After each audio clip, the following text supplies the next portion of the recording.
দেখতে এতটা আকর্ষণীয়, মজাদার ও লোভনীয় এই রেসিপিটা দেখে কিন্তু আপনারা কেউ বুঝতে পারছেন না এটা আমি কী রান্না করেছি।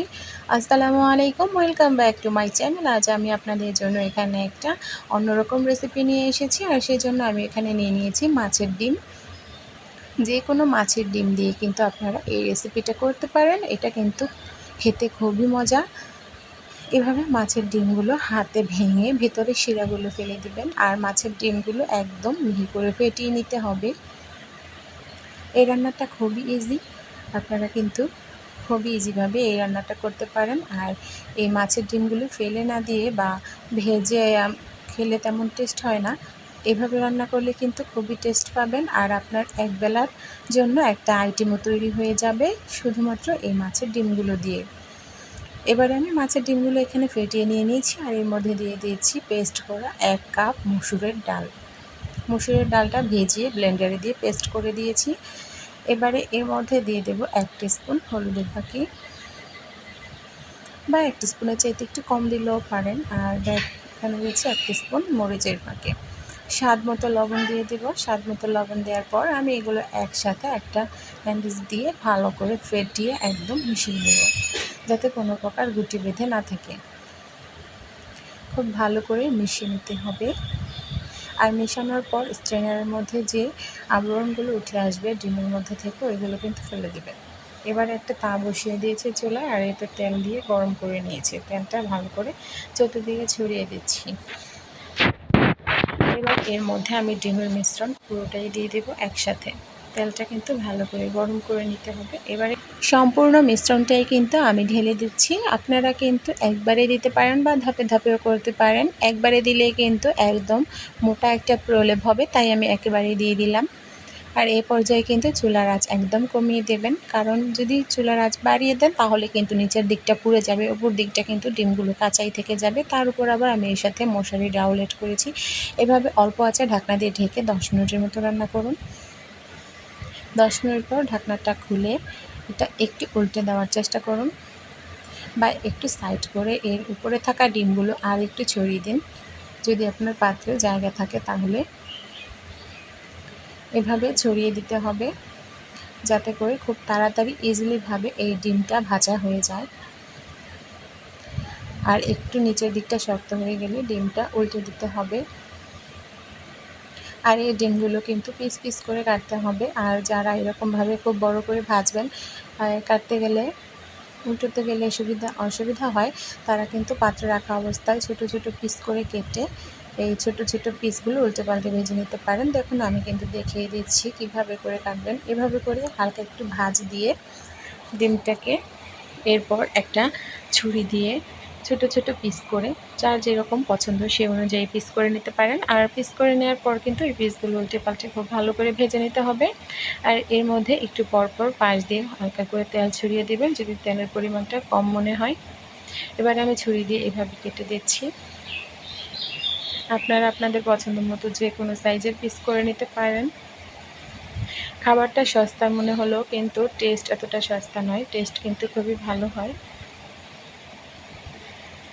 এই যে দেখুন অপর পাশটা কি সুন্দর একটা কালার চলে এসেছে। আমি এগুলো উল্টে দিয়ে 2 পিঠ ভালো করে ভেজে নেব। যেহেতু এটা মশারির ডাউল আছে তাই কিন্তু কালারটা আরও বেশি ভালো হয়েছে। এমনিতেও কিন্তু ডিম ভাজলে কিন্তু কালার খুব ভালো হয়, আর হলুদের পরিমাণটা একটু বেশি দিলে কিন্তু কালার এমনিতেই ভালো হয়। মাছ ভাজা বলেন, ডিম ভাজা বলেন, যা কিছুতেই ভাজাভাজির সময় হলুদের পরিমাণটা একটু বেশি দিলে দেখা যায় কি একটা লালচে বর্ণ চলে আসে। এবারে বড় পিসটাও উল্টে দেব। এবার এই পাত্রে থাকা অবস্থায় আমি সম্পূর্ণ ডিমটাকে ছোট ছোট পিস করে আমার প্রয়োজন মতো যতটুকু পিস করার প্রয়োজন আমি পিস করে নেব। এই যে দেখুন আমি পিসগুলো করে নিয়েছি।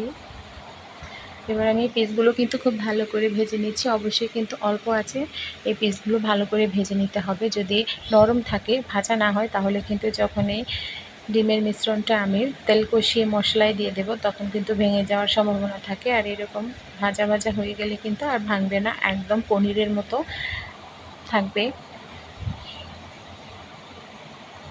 দেখতে পাচ্ছেন আমি সমস্ত ডিমটাই কিন্তু ছোট ছোট পিস করে কেটে নিয়েছি। এগুলো কিন্তু আমার ভাজা হয়ে গিয়েছে প্রায়। আমি এবার এগুলো একটা পাত্রে নামিয়ে নিব।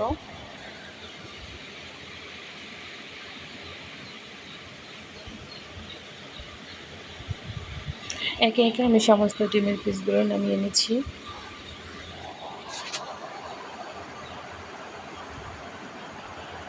এভাবে করে নামিয়ে নিতে হবে। দেখুন কালারফুল হয়েছে আর অনেকটা পরিমাণ কিন্তু দলা দলাও হয়েছে, এত পাতলা হয়নি।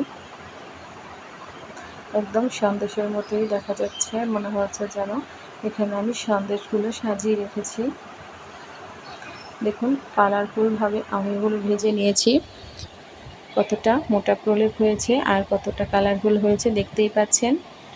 এরকম মোটা মোটা করেই কিন্তু ভাজতে হবে, তা না হলে রান্না করার সময় ভেঙে যাবে।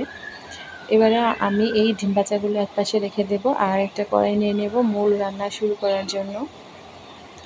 আমি চুলায় কড়াই বসিয়ে দিয়েছি আর কড়াইটা গরম করে গেছি।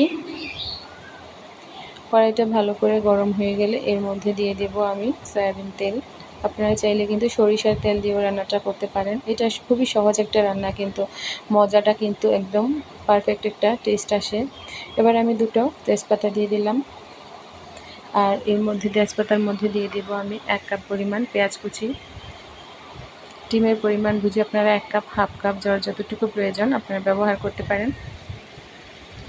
এবার পেঁয়াজগুলো হালকা করে একটু ভেজে নিচ্ছি আর একটু লবণ ছড়িয়ে দিচ্ছি। লবণ দিয়ে পেঁয়াজ ভাজলে কিন্তু খুবই তাড়াতাড়ি পেঁয়াজটা সফট হয়ে যায়। পেঁয়াজ হালকা ভাজা হয়ে গিয়েছে, এবার এর মধ্যে আমি মশলা দিয়ে দেব। অবশ্যই কিন্তু পেঁয়াজ হালকা করেই ভাজবেন। আমি দিয়ে দিলাম আদা বাটা, জিরা বাটা, রসুন বাটা, সব কিছুই ধাপে ধাপে প্রথমে রসুন বাটা দিয়েছি, এরপর আদা বাটা দিচ্ছি। এবার এগুলো একটু ভেজে নেব। এগুলো একটু ভাজা হয়ে গেলে আমি এর মধ্যে অন্যান্য মশলাগুলো অ্যাড করে দেব।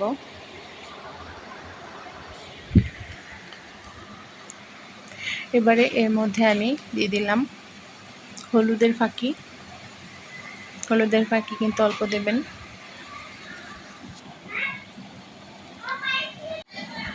আর একটু পানি দিয়ে দিচ্ছি যাতে করে মশলাটা পুড়ে না যায়। আর তেলের মধ্যে হলুদ দিলেও কিন্তু কালারটা খুব ভালো হয়। অবশ্যই তেলের মধ্যে হলুদ দেওয়ার চেষ্টা করবেন। পানি দেওয়ার আগে হলুদ দিয়ে দেবেন সব রান্নার ক্ষেত্রেই। এবার এর মধ্যে দিয়ে দিচ্ছি মরিচের ফাঁকি। দেখুন একদম কালারফুল আর খুব সুন্দর কিন্তু লাগছে দেখতে। কালারটা কিন্তু একদম সুন্দর একটা কালার চলে এসেছে। জিরা ফাঁকি দিয়ে দিলাম, ধনিয়া ফাঁকি দিয়ে দিলাম। সব কিছুই আমি ধাপে ধাপে এর মধ্যে দিয়ে দিচ্ছি। মশলাটা খুব ভালো করে কষিয়ে নিতে হবে। এবার এর মধ্যে আমি 1 কাপ পানি দিয়ে দিলাম আর এই পানির সাথে মশলাটা ভালো করে মিশিয়ে দিতে হবে। পানির সাথে মশলাটা খুব ভালো করে মিশিয়ে নিয়ে এর মধ্যে কিন্তু ভেজে রাখা ডিমের পিসগুলো দিয়ে দিতে হবে। এবারে এর মধ্যে ভেজে রাখা ডিমের পিসগুলো দিয়ে দিব। পানিটা ফুটে উঠেছে। ফুটে ওঠার পর ডিমের পিসগুলো দিয়ে ভালো করে মিশিয়ে দিতে হবে যাতে করে ডিমের পিসগুলো সম্পূর্ণটা মশলার সাথে মেখে একটু পানির নিচে নিচে থাকে। এবারে আমি এগুলো ঢাকনা দিয়ে ঢেকে 10 মিনিটের মতো রান্না করব। দেখতে পাচ্ছেন চতুর্দিক দিয়ে কিন্তু খুব ভালো করে ফুটে উঠেছে।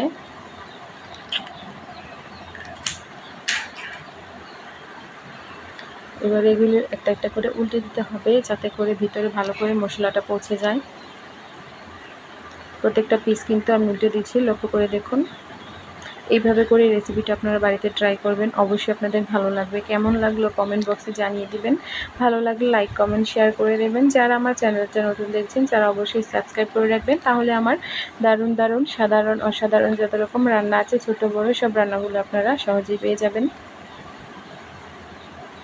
এবারে দেখুন তেল কিন্তু উপরে উঠে এসেছে আর পানি কিন্তু শুকিয়ে গেছে। এবার আমি এর মধ্যে একটু গরম মশলা ছড়িয়ে দিচ্ছি। আপনাদের কাছে গরম মশলা না থাকলে কিন্তু ভাজা জিরা গুঁড়ো ছড়িয়ে দিতে পারেন। এবারে সব কিছু খুব ভালো করে আবারও মিশিয়ে দেবেন। আর দেখুন তেল যখন একেবারে উপরে চলে আসবে আর পেঁয়াজটা নিচ দিয়ে একদম লাগা লাগা হয়ে যাবে, সে পর্যায়ে বুঝে নিতে হবে আপনার রান্না কমপ্লিট। দেখুন এটা কিন্তু খুবই দেখতে লোভনীয় লাগছে। এবার আমি একটা পাত্রে এগুলো উঠিয়ে নিচ্ছি। একটু তেল বেশি দিবেন এই রান্নার ক্ষেত্রে, কেননা এটা পানির উপরে থাকবে না, রান্নাটা কিন্তু সম্পূর্ণ তেলের উপরেই থাকবে। সমস্ত মশলাগুলো এভাবে করে উঠিয়ে নিচ্ছি।